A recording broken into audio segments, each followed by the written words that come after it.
Ce matin, nous avons fait le thème de cette convention de ce week-end.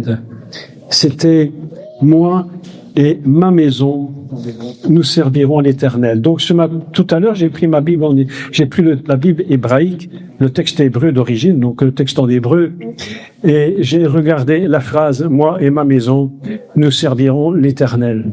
Et je l'ai lu en hébreu, et ce que j'ai constaté dans le texte, c'est qu'il est écrit, en réalité, il est écrit « Ve'anochi ubeiti nahabod et Adonai ». Et je vais vous expliquer en quelques instants, c'est pas très très long, ce que dit réellement ce texte. En hébreu, il y a deux façons de dire « je ». Il y a « ani ». Ani, c'est moi, c'est je. Ani Yaakov, je suis Jacob. Ani Yaakov. Mais il y a une autre façon de dire je en hébreu, c'est Anochi. Et lorsqu'on dit Anochi, les maîtres d'Israël nous enseignent que Anochi, c'est pas seulement moi. C'est pas Jacques, c'est pas Jacob, c'est pas Martine, c'est pas Michaela. Anochi, c'est pas ça. Anochi, c'est je, mais c'est tout mon être entier. Mon corps, mon âme et mon esprit. Et c'est pourquoi elle dit Anochi, pour Habeiti, tout mon être, mon cœur, mon âme et mon esprit. Tout mon être entier et ma maison. Tout mon être. C'est pas seulement moi tout seul, c'est tout. Tout est à toi, Seigneur. Tout mon être, c'était dit ce matin. Tout mon être, tout moi et ma maison, nous servirons l'Éternel. Et servir l'Éternel, c'est un mot qui se dit avod. Avod, c'est un mot qui signifie servir, mais c'est également sacrifier. Moi et ma maison, nous sacrifierons pour la maison. Nous, moi et ma maison, c'est aussi le mot qui signifie cultiver. On a traduit par servir, mais on peut traduire par cultiver. Moi et ma maison, nous cultiverons la maison de Dieu. Nous la bâtirons, nous nous sacrifierons pour elle. Et il n'y a pas de sacrifice, je l'ai dit hier, je crois, il n'y a pas de sacrifice sans souffrance. Il n'y a pas de sacrifice sans mort. Alors, même un sacrifice de louange. On dit, on fait un sacrifice de louange. Mais comment peut-on faire un sacrifice de louange? Il faut quand même bien sacrifier quelque chose. Qu'est-ce que je vais sacrifier quand je vais de la louange? Eh bien, je sacrifie ma tristesse. Je sacrifie mon angoisse. Je sacrifie mon ennui. Je sacrifierai tout ce qui me dit de ne pas le faire. Parfois, nous n'avons pas envie de louer. Sauf ça, vous allez ne pas avoir envie. Qui a toujours envie de prier du matin au soir? Qui a toujours envie de prier? Ça n'existe pas. C'est rare, toi. Tu es l'exception à la règle. Il y a toujours l'exception qui confirme la règle. Elle est là devant moi. Parfois, on n'a pas envie de prier, on se sent pas bien, on se lève, on dit, mais il faut sacrifier ça. C'est un sacrifice, la prière. La louange n'est parfois un sacrifice. On dit, il faut que je sacrifie. Moi et ma maison, nous nous sacrifierons pour bâtir cette maison. Moi et ma maison, nous sacrifierons pour l'Éternel. Parce que c'est pas vrai. C'est ça la parole de Dieu.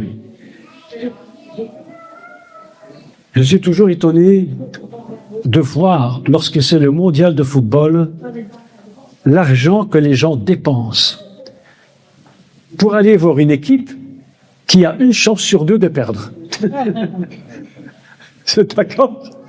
Quand tu vas voir un match, tu n'es jamais certain de gagner. Mais tu dépenses des fortunes. Des gens s'économisent pendant 2, 3, 4 années entières pour payer un billet, des hôtels au bout du monde pour aller voir une équipe dont ils ne sont même pas certains qu'elle va gagner. Oui, hein? Tu es d'accord? Mais nous dépensons, nous donnons pour le Seigneur, nous sacrifions pour lui et nous sommes certains qu'à la fin, la victoire, c'est lui. Je n'arrive pas à comprendre des chrétiens qui sont toujours en train de dire, oh, je ne sais pas, non, nous sommes certains de gagner. Amen. Eux pas, nous oui. Nous sommes certains. Et quand le Seigneur viendra, ce sera la grande victoire finale. Et nous serons sur le podium avec le Seigneur. Amen. Et nous ne serons pas sur la 2e ou la 3e place, nous serons au milieu en tête. Amen. C'est nous qui serons là. Moi, tout mon être, Anochi, Hubaiti, moi et ma maison, nous nous sacrifierons pour la maison de Dieu. Alléluia. Il y aurait beaucoup à dire sur ces mots, car je passe sur tout. Oh, alléluia. Cet après-midi, puisque ce matin, le Seigneur a conduit les choses tout à fait différemment que ce que nous avions, nous, prévu, et que nous avons eu, il faut le dire quand même, la sagesse d'écouter le chemin de l'Esprit et de nous laisser conduire comme l'Esprit a voulu. Vous savez, en tant que serviteur de Dieu, je ne sais pas ici s'il y a tous des prédicateurs ou pas, ou enfin même nous, quels que nous soyons d'ailleurs, il y a une grande chose importante. Nous devons toujours saisir l'Esprit, saisir le chemin du Saint-Esprit. Parce que si nous voulons imposer notre règle à l'Esprit de Dieu, nous fermons les portes. Et la seule manière pour que l'Esprit puisse vraiment agir, c'est de le laisser faire lui et nous rentrer dans son chemin. Si nous ne rentrons pas dans son chemin à lui, les choses ne pourront jamais fonctionner. Et j'ai appris ça pendant des années, et j'aurais dû l'apprendre beaucoup plus tôt, mais bon, le Seigneur connaît toutes choses. Il y aurait beaucoup à dire sur ma génération et sur la nôtre, puisque nous avons ici plus ou moins le même âge pour certains, et nous avons une génération un peu particulière, je le crois. Mais en tout cas, j'ai voulu apprendre une chose que j'aurais dû apprendre beaucoup plus tôt et que je n'ai pas appris, c'est sur le tard, c'est arrêter d'essayer de faire l'œuvre de Dieu. Ouais. Amen. Arrêtez d'essayer. Amen. Nous ne sommes pas là pour essayer de faire l'œuvre de Dieu. Nous ne sommes pas là pour bâtir des murs que demain vont s'écrouler. Nous ne sommes pas là pour bâtir des buildings qui demain ne serviront plus à rien. Vous savez, vous pouvez posséder le plus grand building. Le jour où vous le perdrez, c'est le monde qui s'en accaparera. Je vous assure que c'est vrai. Est-ce que vous comprenez? On se bat toute une vie pour avoir nos maisons, et je dis pas que c'est pas bien. Nos maisons, on peut avoir une maison, je dis pas que c'est mal, non, c'est pas ça. Mais lorsque nous mourrons, tous ces biens se partageront avec d'autres que vous ne connaissez même pas. Vous les connaissez même pas. Mais ils partageront vos biens, que vous vous êtes battus pour l'avoir. Aujourd'hui, je voudrais vous parler sincèrement. Comment servir le Seigneur? Le thème de cet après-midi, pour cet enseignement, c'est de l'enseignement que je fais. C'est servir Dieu dans la gloire. Pour comprendre de quoi il s'agit, je vais d'abord expliquer ce qu'est la gloire. Nous ne devons surtout pas confondre la gloire des hommes et la gloire de Dieu.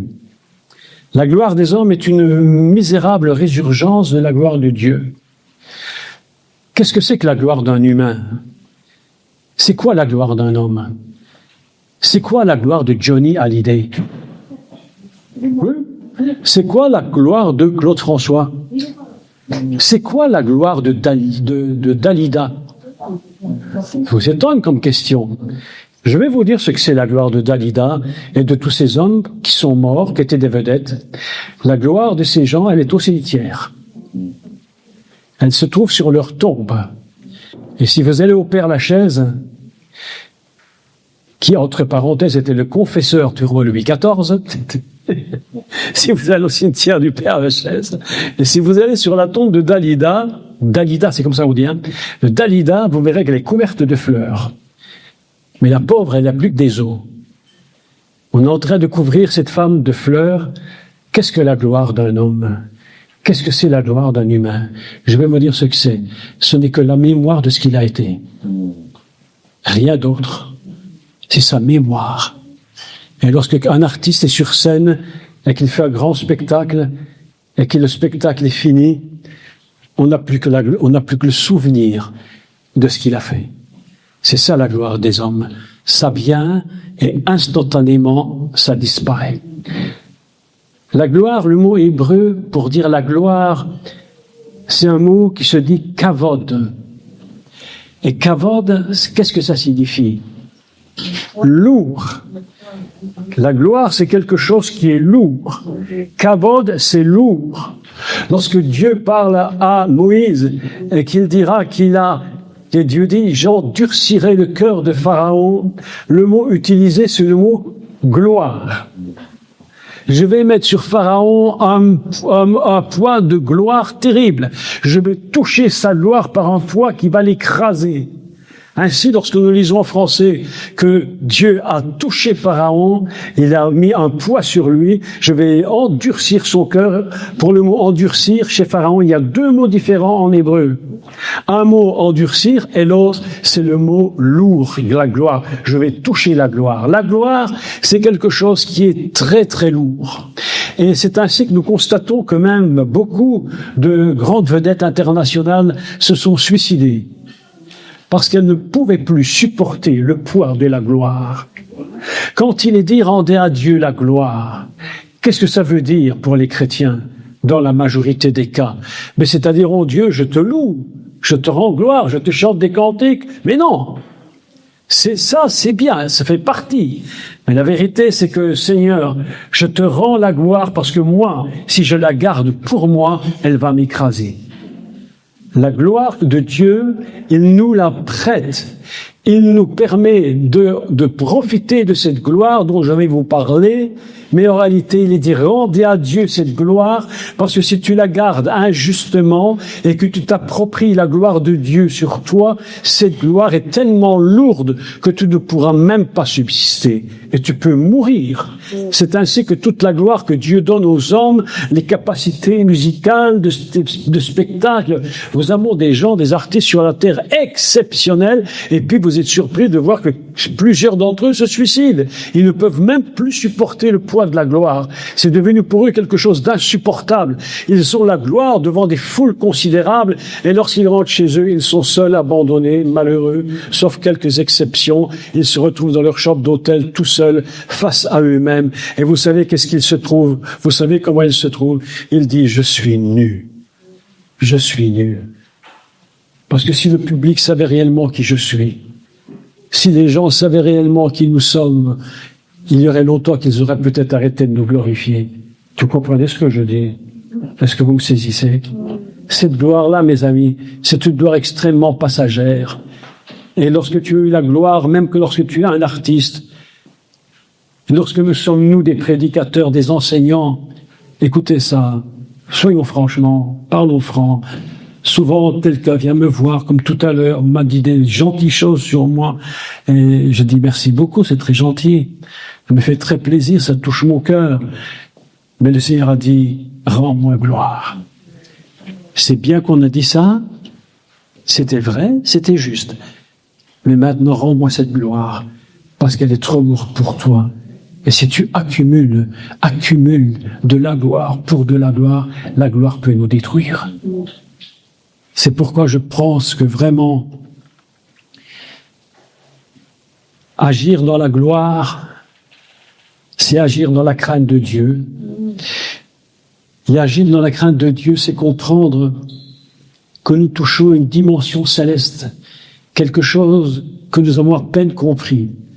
On parle de Dieu, on parle de l'Éternel, mais avons-nous bien compris qui il est? Cette gloire éternelle. Moi, je vais vous dire quelque chose d'absolument fou. Dieu ne produit aucune gloire. Dieu ne produit pas de gloire. Dieu, il est la gloire.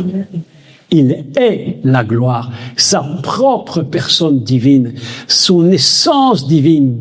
Lui-même, il est la gloire, il est sa propre gloire. Il contient en lui cette puissance de gloire qui a une dimension telle que nous ne pouvons même pas imaginer. Il est tellement puissant dans sa gloire qu'il soutient l'univers entier, mes amis. Tout l'univers entier est soutenu par la gloire, par sa présence. Les étoiles les plus loin, des milliards d'années-lumière, qui pour nous sont immensément loin. Dieu dit, c'est ma gloire qui soutient tout. C'est par la gloire que j'ai tout créé. C'est ça ma gloire. Et nous, les humains, nous allons nous approprier quoi pour finir? Une petite gloire passagère. Et peut-être, je peux être un grand chanteur, un grand artiste, et je vais chanter pendant 30, 40 ans, et si j'arrive à 80 ans, je chante toujours sur une exception, et cette gloire qui est là sur nous, nous voulons nous en accaparer comme si nous étions responsables de cette gloire. Même cette gloire-là, tu ne mérites même pas, c'est Dieu qui t'a donné le don. Ça ne veut pas dire que tu n'as pas travaillé le don, mais ça veut dire que cette gloire, c'est encore un don de Dieu. Aujourd'hui, je prêche l'évangile j'annonce la parole de Dieu le mieux possible. Je fais ce que je peux. Je ne dis pas que je suis le meilleur. Je ne dis pas que je suis le plus grand. Je dis je fais ce que je peux pour annoncer la parole de Dieu. Il y a des hébraïsants bien meilleurs que je ne suis. Mais une chose en tout cas est certaine, c'est que la gloire que Dieu met sur nous, elle doit être rendue à Dieu. Absolument rendue à Dieu. Afin que cette gloire ne nous écrase pas. Et nous devons rester absolument dans l'humilité. Je voudrais vous parler, avant de commencer, d'aller plus loin, je voudrais vous donner les 4 grands secrets divins. Si quelqu'un prend des notes, prenez des notes. C'est pas une prédication, c'est un enseignement. Si vous prenez des notes, c'est le moment. Pour introduire le sujet de la gloire, servir dans la gloire, il faut savoir qui nous servons et ce que nous servons. Et comment ça fonctionne.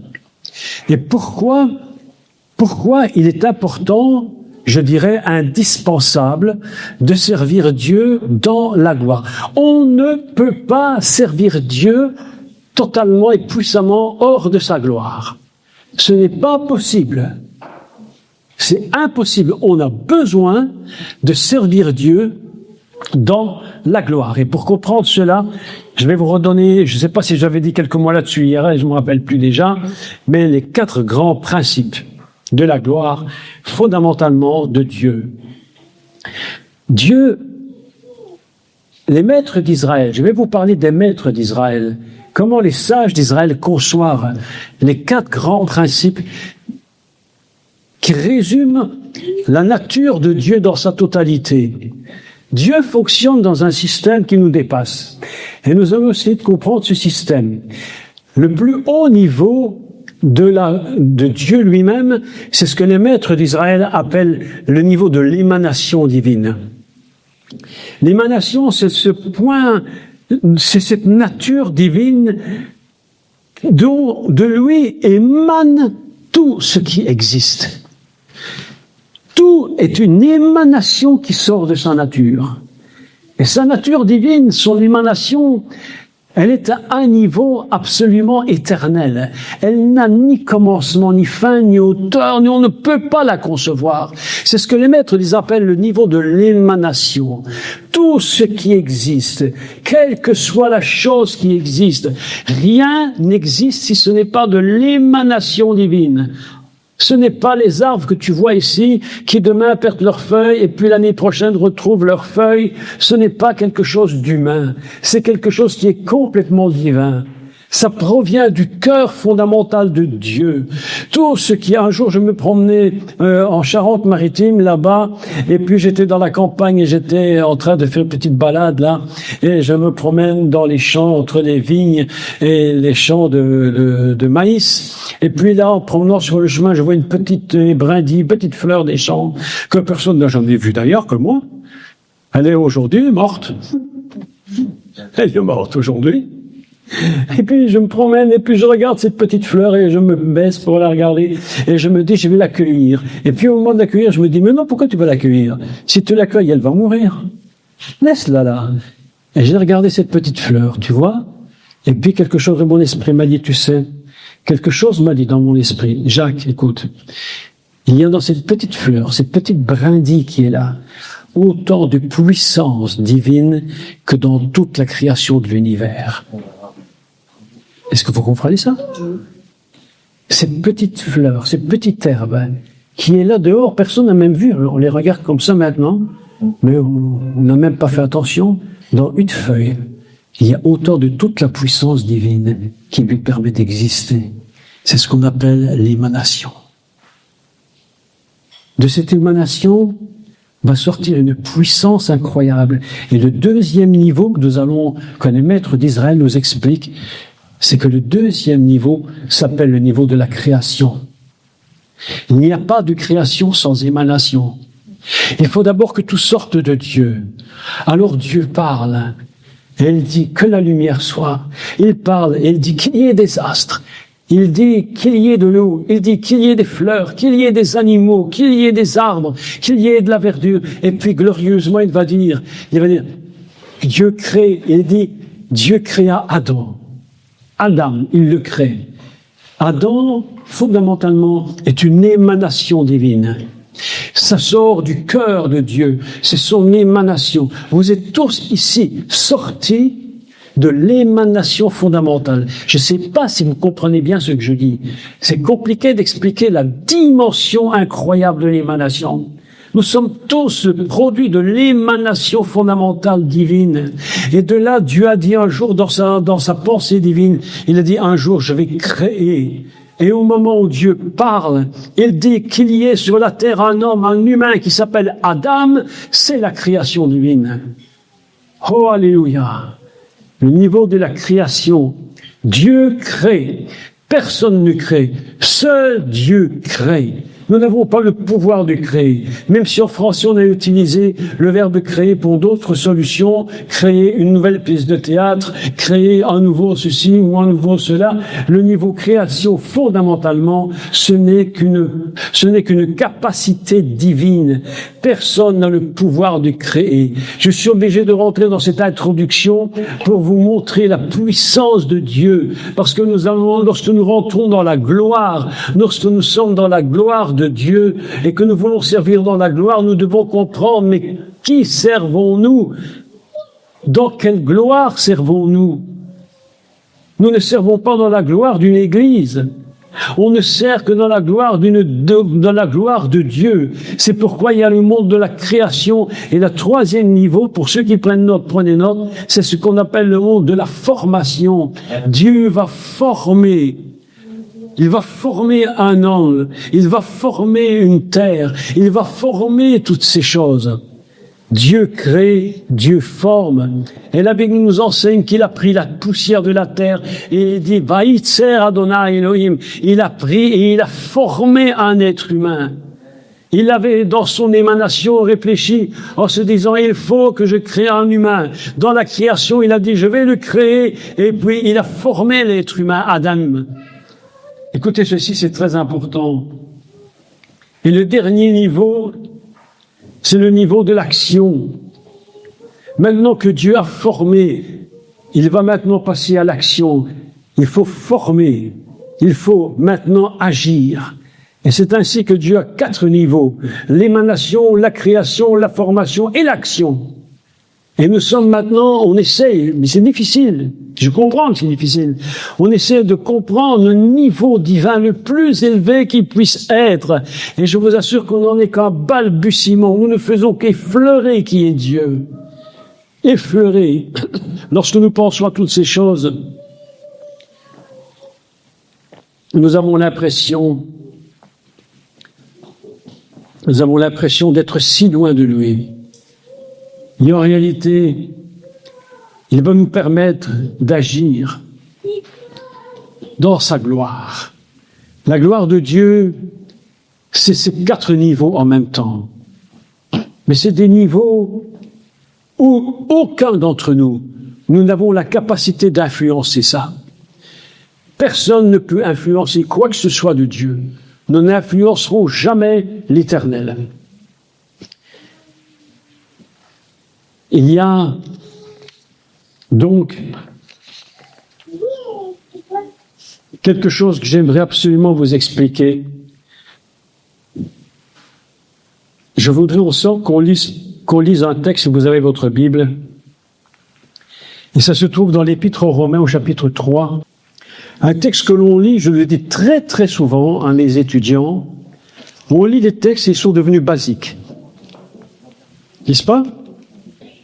Écoutez, le texte, il est très très important en introduction de ce que je vais vous expliquer. Donc j'ai essayé, j'ai tenté de vous expliquer dans la mesure des mots qui sont les nôtres.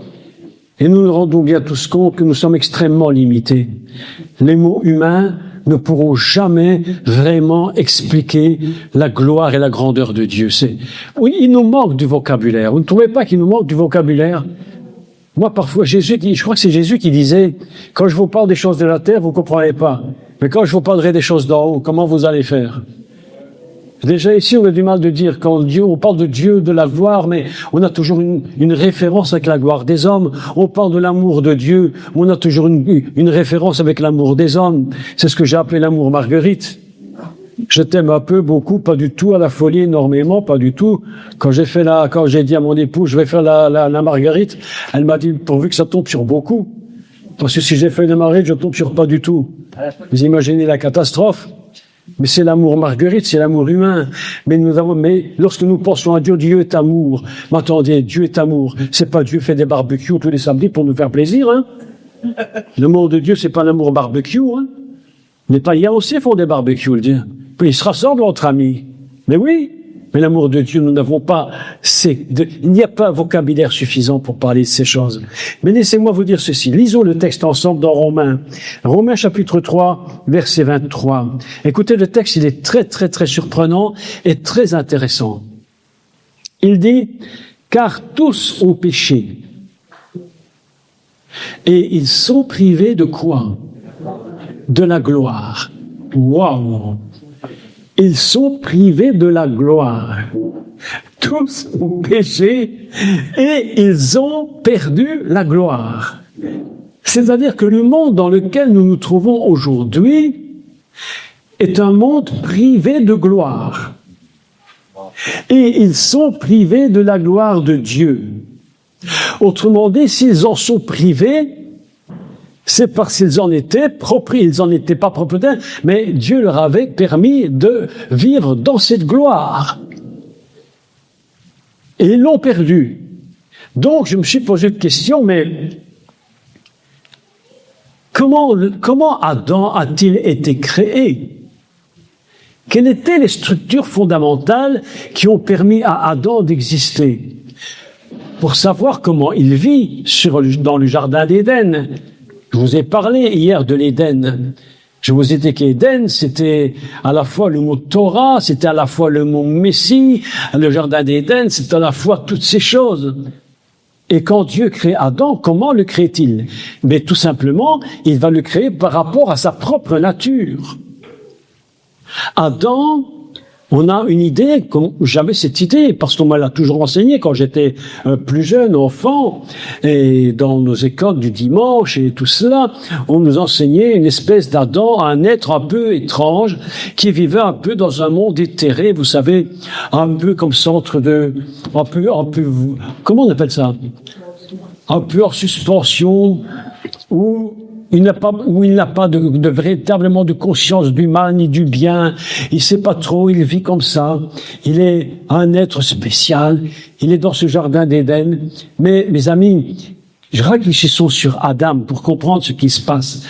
Comment Dieu a-t-il créé Adam? Alors, j'ai écrit ici quelques caractéristiques de la création adamique. Dieu, premièrement, comme je vous l'ai dit, il le crée dans l'émanation. Adam sort du cœur divin. L'Adam est construit, créé, formé, construit dans l'amour. Première chose. L'Adam est un être qui est construit pour aimer et être aimé. D'accord? Lorsqu'il est dans le Gan Eden, c'est un homme, c'est un être absolument construit dans l'amour. Il est baigné littéralement, il est lui-même transpercé d'amour. Sa nature fondamentale, c'est l'amour. Adam, dans son être fondamental, je parle avant la chute, il est dans l'amour. Il est créé dans la sainteté. C'est un être qui est vraiment particulier. Il est dans la sainteté. Il n'y a rien en lui qui soit détruit, qui soit mauvais. Il baigne véritablement dans une pureté incroyable. Le jardin d'Éden, fondamentalement, c'est un lieu absolument inimaginable. Nous n'avons même pas la capacité de comprendre réellement ce qu'est un monde sans péché. Le jour où tu es né, le jour où je suis né, le jour où nous sommes nés dans un monde pécheur. Nous n'avons jamais connu un monde qui était dans la sainteté. Nous sommes dans un monde environné de péché, de méchanceté, de tromperie. Le premier cri que j'ai poussé quand j'ai fait mon premier cri sur la terre, je l'ai poussé dans un monde pécheur. Mais l'Adam fondamental est créé dans un lieu édénique qui est la sainteté. Adam est un être créé saint parce que Dieu est saint. Et c'est pourquoi Dieu crie, il dit, soyez saints comme je suis saint. Qu'est-ce qu'il fait? Il appelle Adam, il l'appelle et lui dit, il faut que tu reviennes où? Dans l'état fondamental. Le but de Dieu, c'est de nous ramener à l'état fondamental dans le jardin d'Éden, fondamentalement dans la sainteté et dans l'amour. On parle beaucoup d'amour, on parle beaucoup de cela, mais c'est très compliqué de comprendre le niveau divin. Il a été créé dans la justice. Dieu l'a créé dans la sagesse. L'Adam fondamental est un être qui nous dépasse. Il est recouvert, il est créé dans la lumière divine. Il est revêtu d'un vêtement de lumière. Il est complètement transparent, il n'a rien à cacher. Lorsqu'il dit « Je suis nu, j'ai eu peur », pourquoi tu as peur? Parce que tu es nu. Mais tu es nu de quoi? Tu es nu de quoi? De ton corps. Non, tu viens de te rendre compte qu'en fait maintenant, on te voit tel que tu es avec ton péché. J'ai eu peur. Quand on dit qu'on met quelqu'un à nu, ça ne veut pas dire qu'on le déshabille. Ça veut dire qu'on est en train de révéler sa nature et sa personne. Il dit, j'ai peur parce qu'on vient de dévoiler maintenant ce que je viens de faire. Je suis nu, j'ai péché, maintenant voilà, j'ai peur. C'est pas la honte, la première chose. La première chose de la dame, c'est la peur. La honte, c'est autre chose. Et de quoi, devant qui aurait-il honte? Je me pose la question. Mais devant Dieu. Certainement pas devant Ève. Ils étaient juste à deux. C'est un couple. Ils n'étaient pas honteux. Un couple, il est nu avec sa femme, il n'est pas honteux. C'est comme ça, c'est le couple. Mais ils ont honte devant qui? Devant Dieu. Ils ont été créés dans la lumière. Ils ont été créés dans la justice. Créés dans la sainteté. L'Adam fondamental, il est créé, globalement, il est créé dans quoi? Écoutez. Il est créé dans la gloire.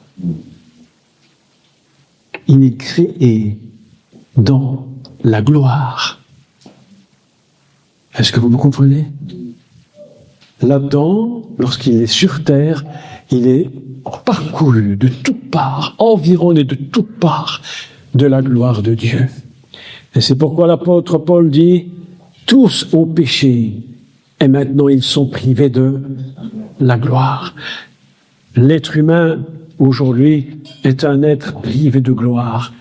Il la recherche à tout prix par ses propres forces, mais la seule vraie gloire dont Adam a besoin, c'est celle de Dieu. C'est la seule gloire dont nous avons besoin, c'est la gloire de Dieu. Est-ce que vous suivez? Ce qui fera de nous des serviteurs, des sacrificateurs pour l'Éternel, qui seront dignes de servir, c'est lorsque nous serons retournés dans la gloire. C'est pourquoi le thème d'aujourd'hui, servir l'Éternel dans la gloire. C'est-à-dire, retournons à l'origine. Faisons un retour à l'origine. Et comment a-t-il perdu la gloire? Comment Adam a-t-il perdu la gloire? L'enseignement traditionnel nous dit que le serpent est venu et il a dit à Ève, il a dit, est-ce que Dieu a réellement dit ça? Est-ce que Dieu a réellement dit cela? Mais la traduction n'est pas tout à fait bonne. Il faudrait dire plutôt, même que Dieu a dit, même qu'il l'aurait dit, même qu'il l'aurait dit. Est-ce que toi, tu peux comprendre cela? Même qu'il l'aurait dit. À plus forte raison. À plus forte raison que si Dieu l'a dit. Mais mange de tous les arbres. Vas-y, mange. Et au moment où elle mange et qu'elle donne à son mari, à ce moment-là, c'est à ce moment précis que la gloire disparaît. Adam est donc perdu dans la gloire. Il a perdu cette gloire. Et voilà que l'Adam qui était créé dans la sainteté, le 6e jour, je vous ai dit hier que Shesh, c'était 6, et que Shesh, c'est aussi le félin, le même mot. Tout à coup, Adam perd la gloire. Et vous savez quoi? C'est la raison pour laquelle Dieu dit, puisque tu as perdu la gloire, je ne peux plus te garder dans le jardin. Si tu veux retrouver la gloire, il faut que tu retournes dans le jardin. Parce que dans le jardin, sans gloire, tu ne peux pas subsister. Et il est écrit que Dieu le chassa du jardin parce qu'il avait perdu la gloire. Je vais poser une question.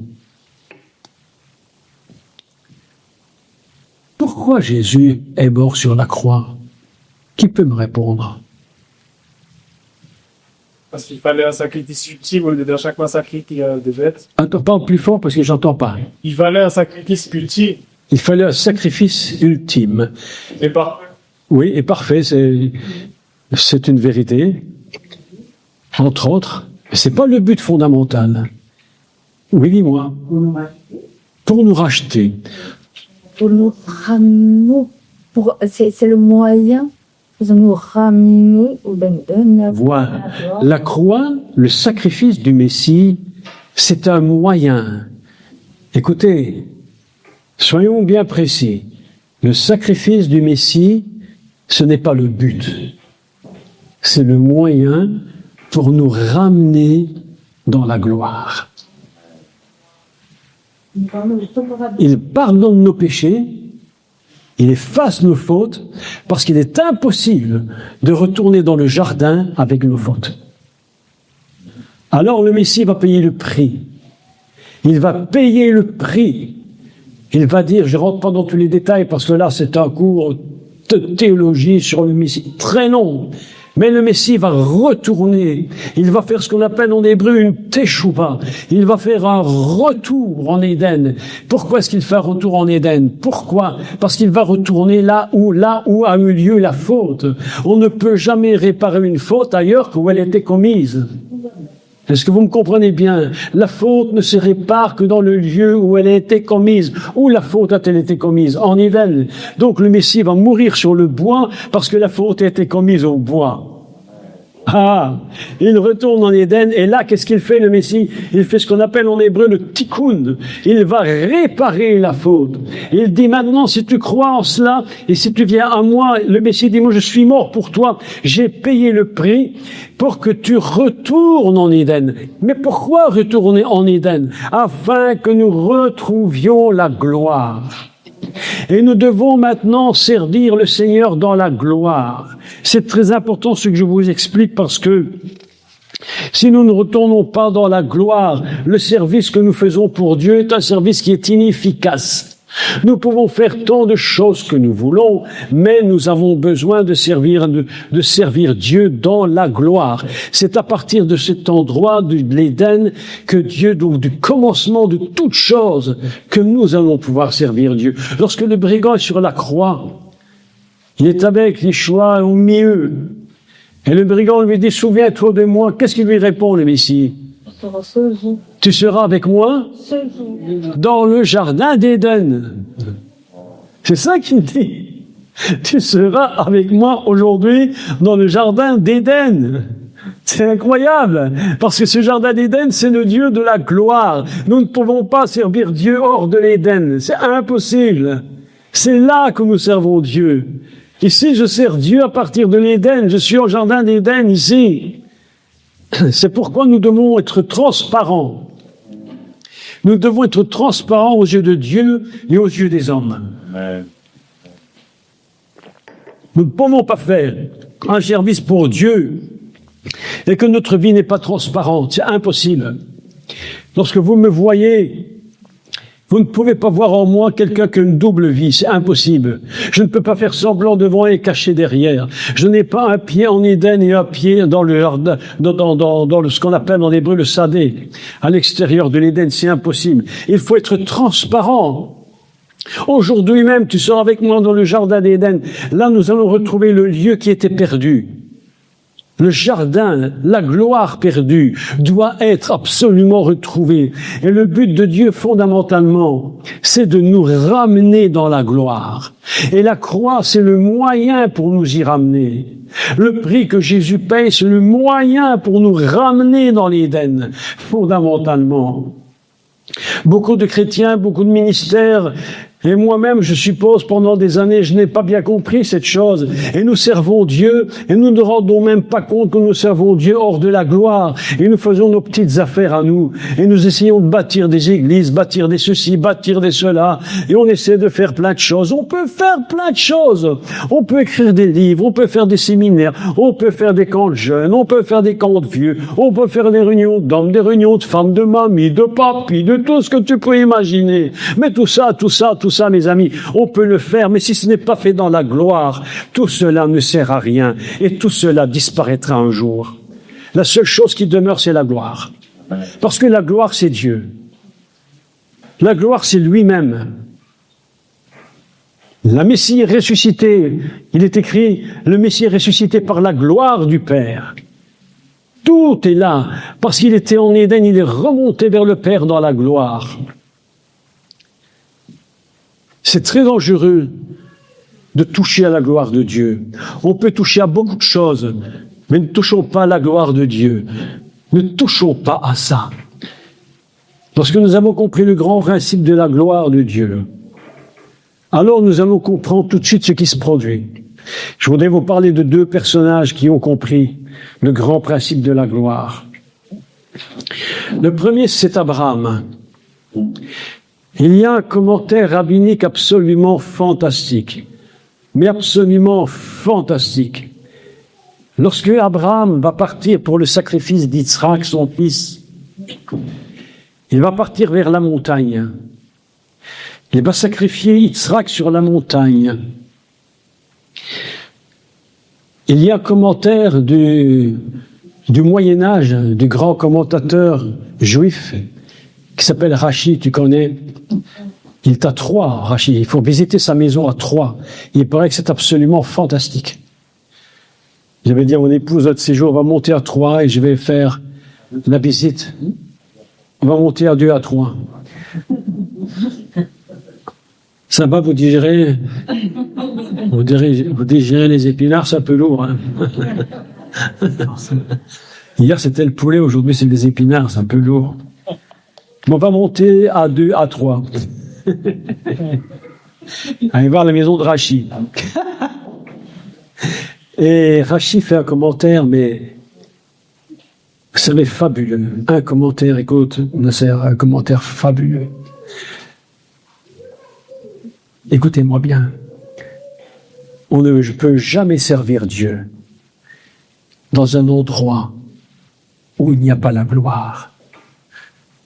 Nous ne pouvons pas servir Dieu dans un lieu où la gloire ne nous attend pas. Dieu nous attend toujours dans un endroit où il y a sa gloire.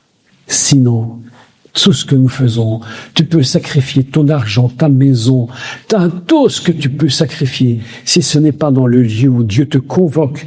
Et Dieu ne te convoque jamais dans un endroit où la gloire n'est pas.